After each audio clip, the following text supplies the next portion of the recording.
ദൈവമില്ലെന്ന് 100 ആവർത്തി പറഞ്ഞാലും മുത്തപ്പനില്ലെന്ന് ഒരു വടക്കനും സമ്മതിച്ചു തരില്ല. എന്തിനേറെ പറയുന്നു, വൈരുദ്ധ്യാത്മക ഭൗതികവാദം അടിസ്ഥാനമാക്കിയ കമ്മ്യൂണിസ്റ്റുകാരന്റെ വിട്ടുചുമരിലും മുത്തപ്പനെ കാണാം. അതും സഖാവ് AKGയുടെയും കൃഷ്ണപിള്ളയുടെയും എല്ലാം ചിത്രങ്ങൾക്കൊപ്പം. അത് വെറുതെ സംഭവിച്ചതല്ല.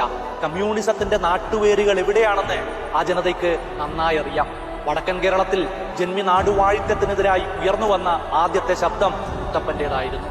കയ്യൂരിലും കരുവള്ളൂരിലും കാവുമ്പായിലും മുനയംകുന്നിലും ഉയർന്നു വന്ന കാർഷിക സമരങ്ങളുടെ അടിവേര് കാണാൻ കഴിയുക മുത്തപ്പൻ പുരാവൃത്തത്തിലാണ്.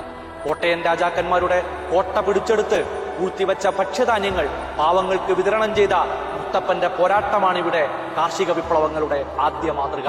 അതുകൊണ്ടാണ് ഒരു വടക്കനെ സംബന്ധിച്ച് മുത്തപ്പനേക്കാൾ വലിയ മറ്റൊരു സഖാവില്ലാത്തത്.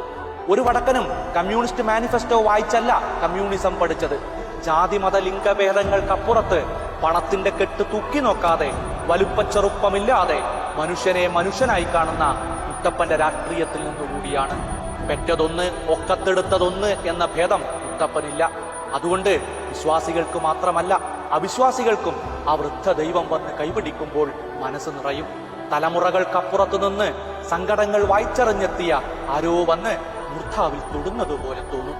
കേരളത്തെ പല നിലയ്ക്ക് മനോഹരമാക്കിയ മനുഷ്യരെ കുറിച്ച് ബിജു മുത്തത്തി എഴുതിയ മനോഹരമായ പുസ്തകമാണ് മനിതർ കാലം.